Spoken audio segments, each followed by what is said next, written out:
This session is called Language of Luxury, the India Thread. We all know how India's luxury market is in fact undergoing a remarkable transformation. And what we are seeing that is getting driven by is the rise in the number of HNIs, high net worth individuals. Also, the growing disposable income, as well as the shifting consumer attitudes as well.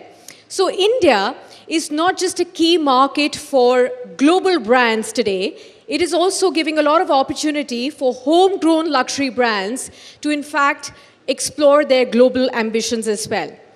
Currently, growing at an annual rate of 30%, India's luxury market that stands today at $17 billion is all set to triple by 2030. So as India emerges as the next global luxury hub, we are hoping to see from this session and take insights from our experts today how the world is in fact looking at India, not just to embrace luxury, but also to redefine it entirely. So we will be now welcoming our top guests today on this panel. Let me welcome Jean Touboul, the CEO of Pernod Ricard India, one of the leading premium spirits brands in the world. Huge round of applause for Pernod Ricard India and for Jean Touboul. Warm welcome. Let me also welcome on stage Mr. Vivek Sahni. He's the co-founder and chairman of Karma Ayurveda, and he's been a premier and driving force in the India beauty and wellness space. Warm welcome to you as well, Vivek. Good to have you with us. And shortly, we will also be joined by Rahul Mishra, who's a visionary fashion designer and the first Indian to, in fact, showcase. He's walking right up the stage. Warm welcome to you. And that's a great entry. You straight away walk up to this stage. Thank you so much, Rahul, for joining and making it on time. So he's the first Indian to showcase at the Paris Haute Couture Week. Warm welcome to you, Rahul. And thank you so much, audiences, for being with us on this session. I promise this is going to be a lot more interesting than you can imagine. I'm going to be starting off with you, John. And I want to start off by congratulating you. You must be in high spirits. And I can say that because Pernod Ricard India has in fact become the largest alco-bev player in the country by revenues. So congratulations on achieving that. Thank you. I want to understand from you, where do you see India currently when it comes to premium spirits, and where do we go from here when we come to talk about premium spirits? Why am I asking you this is, India was earlier only thought about a mass market, those who would be probably looking at lower ticket items when it comes to liquor, but you changed the game. How did you make that happen? Well, thank you again. And yes, indeed, we are very proud that we became the leader of this market after 30 years of presence locally. So 3 decades is a long time, and premiumization, move towards luxury, is a journey. It's a journey that started then, and you're right to say there is still a big mass market with spirits in India, but it's premiumizing fast. It's premiumizing thanks to consumers who really are willing to aspire to products which are more elevated, and with the spirits to drink less probably, but drink better stuff. And we see that, which is extremely promising, even more in the younger generation. And so this trend is growing in the younger generation, which means when they grow older, when their disposable income grows with life, we should see this trend continuing, if not accelerating. Good afternoon. My first question to you is to Rahul.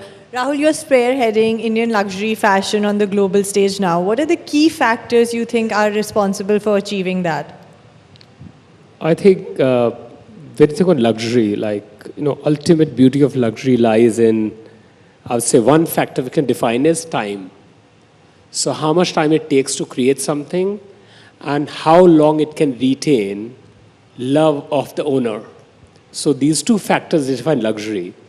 And somehow when you think about India as a country, and I think I'm really lucky to be in India at this time, and being a designer out of India, where when you do Haute Couture Week in Paris, you realize almost 90% of most fabulous clothes which are showcased on runway are actually more or less made in India. So I think it's Idea India which is behind everything, or which is reason behind whatever success we have got as a brand. Wonderful.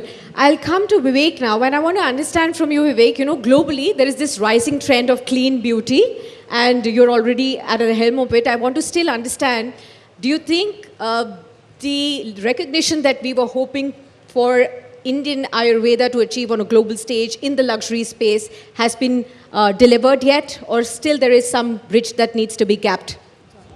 Okay, so I think we're a long way to go. They're calling it A-beauty, which is very nice. I love the idea of A-beauty. I said I love the idea of A-beauty. As to K-beauty, I think A is far better. We're, I think, at still a very nascent stage.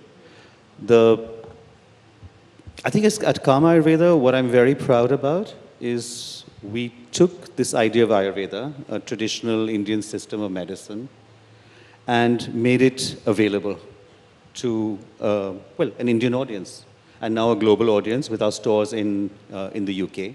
So basically what was treated as a kitchen recipe, not a kitchen recipe, but actually a science, not accessible to most people.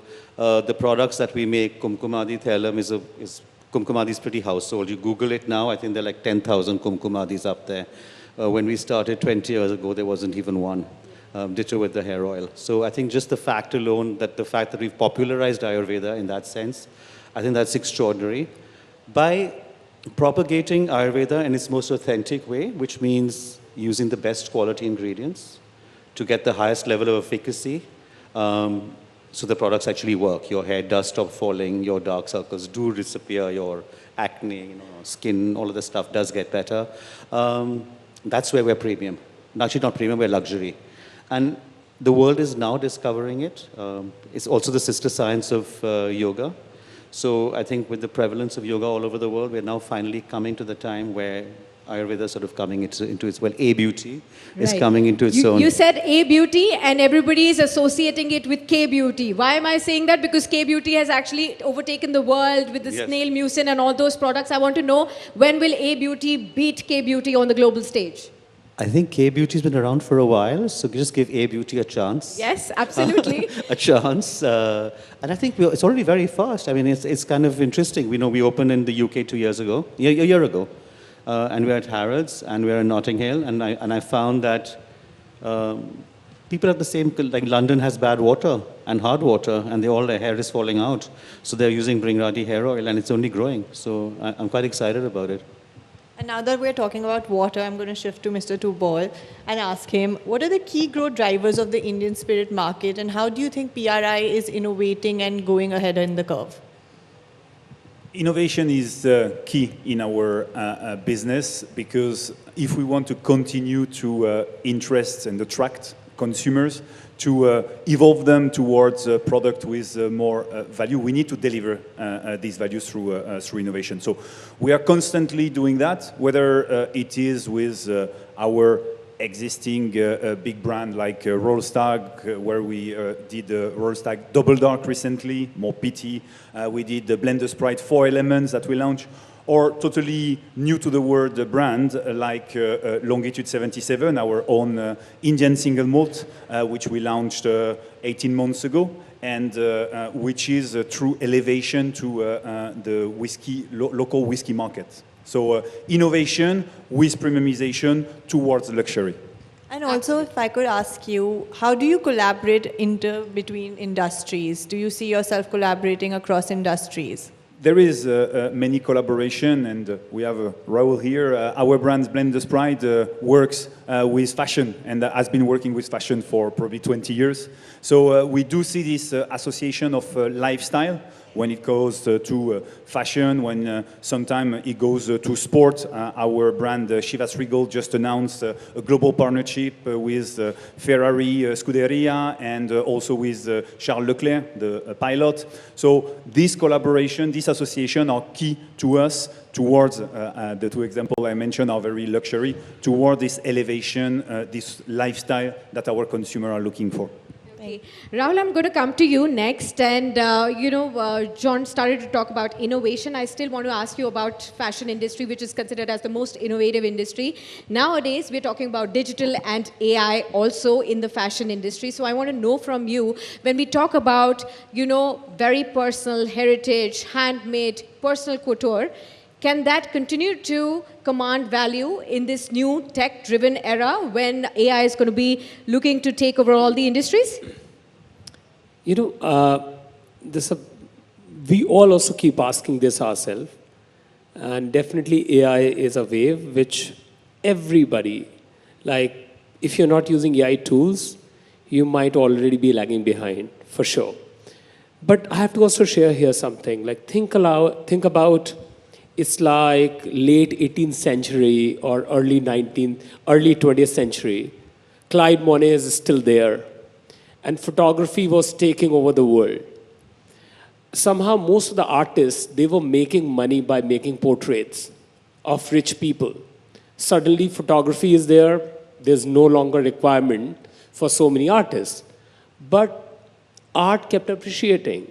Like recently, one of the artwork of Monet and one of Picasso, which has auctioned a record value, which is, I think, close to 50 million or something like that, one piece. So yeah, anything which is handmade, which is driven with purpose, which is driven with idea of heritage, is going to become far more relevant in the time of AI because things are going to be made far more faster. So power of hand is here to stay. And I really feel when you look at a country like India, which is 1.5 billion population, it's better it stays here because that's also a requirement of society. Absolutely. So, Rahul, I want to just follow up with that. You did say that the power of hand is here to stay. I want to just bring up to speed the memory of all the people. You designed Isha Ambani's Met Gala look, and that became a viral, and people will be able to see that picture behind me. And soon, but Rahul, 10,000 handmade hours is what it took to make that beautiful, gorgeous gown. Tell us, how did you get that done? And what conversation with Isha Ambani really got that final look? So, the theme was, Garden of Time. So when you go Garden of Time, if you look at like our studio, Rahul Mishra's studio, actually has created gardens across many seasons. Many years we have been working with florals, all these embroidery experiments and all that. So in that way, what we have done, we have created almost like a life of a garden. In her gown, the beginning of the gown starts with, with almost like dead flowers. So when a flower dies, it's not real death, it's a beginning, it's a new beginning. So that is something depicted with golden color and how it kind of moves forward. The entire palla was, multiple feet long. And the whole idea was as if like it's a floating river and how, flowers are kind of floating onto it. So, it was also a lot of sample flowers which you have done across 10 years of time. Everything has gone into it. A lot of recycling, repurposing has gone into creating that outfit. And that was the whole idea which she also wanted. So this palla which you see here, all different flowers from different seasons. Almost like, a time of 10 years we have put together. And her piece, which is more closer to body, is gold and these brown, dead skeleton of flowers, which is there. So as if like, death is a new beginning or new beginning of life. So that's our whole idea was. Vivek, my next question is to you, and I would like to ask you about, now Kama Ayurveda has ventured as an international footprint in the UK. What are the key initiatives undertaken by the brand to raise awareness among the global consumer on India's traditional holistic approach to beauty and wellness? So, I can't speak about India, but I can speak about Ayurveda. Yes. And I think the most important thing is reason to believe. Like, I can say this saffron is amazing or this ingredient works, but how? Why? I mean, what is my reason to believe you? And that's why we turn to science. So clinical trials, clinical trials with detailed efficiency in the labs. The clinical trials here and both in Europe, so 2 sets of trials, to prove this science, what was codified 2,500 years ago. The Kumkumadi has been around for centuries, so it's time-tested. So what is time-tested in India has been proven by science that it actually works. So clinically proven, 21-day use, your hair does stop falling, your dandruff does get reduced, your acne does clear up, your dark circles do get reduced. So I think the science was the key, that we use science to prove this ancient, modern science to prove the ancient science. And I think, once you have, I think the proof, as I say, proof of the pudding is in the eating. If you actually have a product that works, I think that's reason enough to buy. What is going to be the next big product after Kumkumadi Tailam's, such a viral success? Well, we've got a bunch, and actually we've got a whole bunch new. We've got something very interesting happening early April. A whole bunch of new things, which I won't speak about now, but you'll be hearing about them shortly. So a whole bunch of very exciting new things happening. Okay, John, I'm going to come to you, and I want to ask you about the regulatory policies in the alcobev industry that can be very tricky and tough, especially when it varies across the states. Is it really difficult for you to navigate such challenges when it comes as headwinds to your overall ambition, growth, aspirations in India? Alcobev market is regulated all over the world, so we don't complain, and we acknowledge alcohol is not neutral, and we accept this regulation and the taxation that go with it. Fair to say that India is complex, and this regulation, which is different in the different states, does create some difficulties, but we are a large player, the largest. We do cooperate well with the different authorities, and I would say the situation is improving year after year. So I'm really looking at this increasing ease of doing business, which is the right path. Of course, I would like it to go even faster, but it's going into the right direction. Rahul, my question's to you. As you said before, the Indian artisan is in the spotlight, whether it is Chanel, which produces their embroidery here, Dior, as we've seen before. We recently saw Dries Van Noten doing all the embroidery in India and finally giving it the due that it needed to be. And what do you feel about the Indian artisan being in the spotlight, and how do you take it forward on the global stage? I really feel like there's some hard realities, like one of the reasons why till now the craft is alive, there are 2 reasons behind it. One is, which is again celebration of Indian consumers, especially Indian women, who end up buying a lot of craft. They value, they understand it, they consume it. And second reason, which is also, India is such a large country, everybody does not has proper employment. So in that way, creating, like, for example, a handloom weaver who is weaving from the village, because, till now, we could not take work to their doorstep, to the weavers. And average weaver, even till date also, earns sometimes less than 5,000 rupees, a month. So in that way, more designers, whether global or Indian, more we work with purity of hand. Again, I say, why I use the word purity of hand? Because a lot of work which is happening is also semi-mechanized, maybe a little computer embroidery, and put a little bit of 10% hand embroidery on this is a handmade lehenga. I think that is where we all brands, like all of us, why I'm using this forum to talk about this, all the brands, we all need a kind of responsibility also, to make sure if you have a customer who is ready to pay price, it is better to create something which is purely out of hand. Otherwise, the entire idea of luxury goes just in the optics of things. And how can we make sure that fair wages are given, due credit is given to everybody? So this is something which I really feel a lot of times, like when I had some meeting with Minister of Textile also, I was talking about how can you make sure even somebody who's working from their home, and multiple craftsmen still across all industries, across whether it's related to Vivek, somebody doing something in Kannauj, or somebody doing something in... So a lot of these people, when they work from home, how can we make sure when they work for 8 hours a day, how at least minimum wages, if not sustainable wages, First dream is that everybody gets to get minimum wages for their work to be done. So in that way, I really feel the idea of luxury becomes far more powerful as a tool because, as a designer, I always feel, what is the purpose behind making another outfit? I would really love to create some garments, maybe without embroidery one day. And I really want to, and that's how I started my career. But the thing is, embroidery is such a slow process. It employs so many people. So purpose for us is how do you create more participation from people who really need work. So this becomes almost like a kind of, a continuous cycle for us to look at luxury, not necessarily in minimalism, but celebrate maximalism because it creates more employment. It's more purposeful for our society.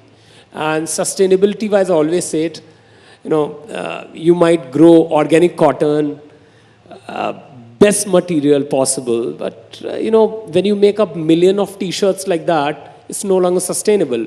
On the other hand, using plastic sequin with hand on an outfit, which is going to stay like that forever, which will be passed on as heirloom piece in generations, might be far more sustainable, because materiality is one thing of sustainability. Look at social sustainability, look at cultural sustainability, look at also how certain techniques somebody has mastered and they need to be employed with those. Absolutely.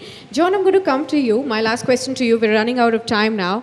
I want to understand Pernod Ricard India's focus now going forward from here. So far, like we began discussing, your focus has been more premium. Your focus has been limited editions as well. Tell me, would you ever want to explore or expand in the mass market or maybe look at exploring even the brewed segments in spirits? Wineries you shut down, are you going to be looking at that yet again? The simple answer is we are a premium spirit company. So the mass market, some other people do it very well, and it's not really our business. We prefer to attract consumer and bring them up. And we are a local company, and I think there is more and more demand for local spirits. Take Indian single malt. 15, 20 years ago, you bring a friend home and you propose him an Indian single malt, he will question friendship with you. Nowadays, they will love it. We have plenty of good products in the market, and I think that's the way forward for the market. My last question to you, Vivek. There's been an influx of beauty products in the country today, especially skincare is on a rise. How do you stay true to the ethos of the brand and do not become a part of the clutter? I think the most important thing is authenticity and sticking to the value system you started with. Because, it's very easy to become trend-driven, but then you lose the spirit of what you are. And we are not a trend-driven company. Ayurveda is not trend-driven. And so if we're selling traditional and authentic Ayurveda, we stick to our truth, the authenticity of Ayurveda, so you don't dilute it.